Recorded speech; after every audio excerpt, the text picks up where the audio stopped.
I want to bring in now retired Army Lieutenant Colonel and Heritage Foundation Vice President James Carafano. Mr. Carafano, thanks very much for joining us. You say in your Twitter bio, you're trying to prevent World War III.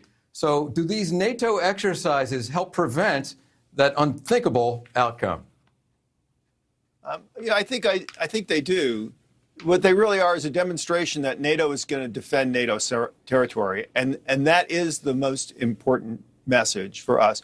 Beyond how this crisis evolves, there are two things that make Putin a threat to the West. One is his military, and the other is energy. So energy independence is vital, that Europe has reliable, affordable, accessible energy, and the United States as well. And the other is if we demonstrate the capacity to defend ourselves, then Putin essentially is not a threat to us. So I do think the ability to rapidly move forces forward and stage them is an important deterrent. And I don't know if you have a second, I'd like to go back to the refugee issue for a second, because I just got an update on that from folks inside the Ukraine.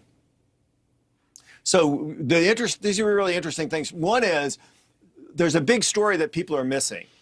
And that is many of the Ukrainians are internally displaced, which means they've moved to parts of Ukraine that aren't currently being attacked. But they also have to be fed and clothed and everything. And many of the aid agencies from the UN and others are sitting in Poland, which of course does them no good.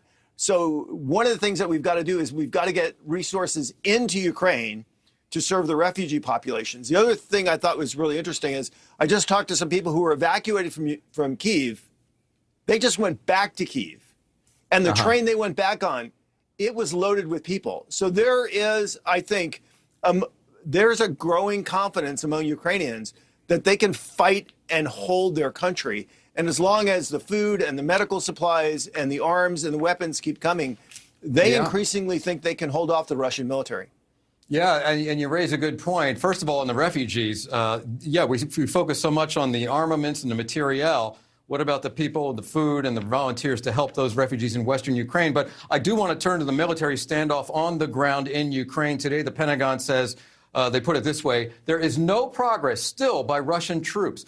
What does this tell you about this much vaunted Russian force and what appears to be a failure to achieve their goals? We're 3 weeks into this now. Right. Well, there could be three pieces to this. And of course, we're operating with fragmentary information. The first is, it doesn't appear the Russians had a very good plan. Their plan was based on decapitating the government on the first days and then having the army sweep in as an occupation force, not really fighting their way into the country. So their plan was bad, and now they're clearly operating without one. Obviously, Russian training really enters into this. One of the reasons why the Russian pilots are sitting back in Russian airspace is they have very few flying hours, and they're not trained to even deal with minimal air defense umbrellas.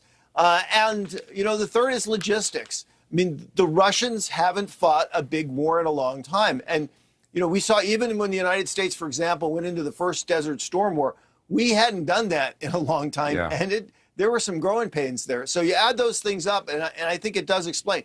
The one thing that nobody saw coming was the fact that the Ukrainians were going to fight so hard and so effectively for their own territory. And there's lots of reasons for that.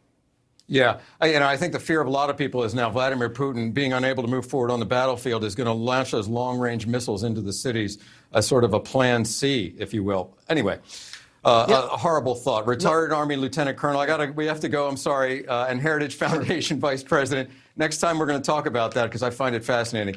Heritage Vice President James Carafano, thank you so much for joining us tonight. Thank you for watching. Click the red subscribe button below so you can get more of NewsNation's fact-driven, unbiased coverage.